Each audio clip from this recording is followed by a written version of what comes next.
Oxford University administration have fenced off the Oxford Action for Palestine Gaza Solidarity encampment on the lawn of the Pitt Rivers Museum, claiming health and safety concerns.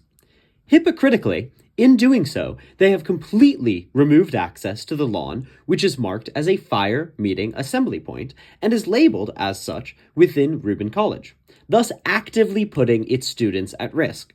Once again, they have blocked off this lawn for health and safety, but in doing so have cut off a fire meeting assembly point, threatening the health and safety of its students. This obvious attempt to shut down peaceful dialogue and protest is already repugnant, but we are even further concerned by the university being willing to put their own students at risk to do it. We once again call on the university to reverse this draconian shutdown of peaceful protest and stop this active threat to its own students' well-being.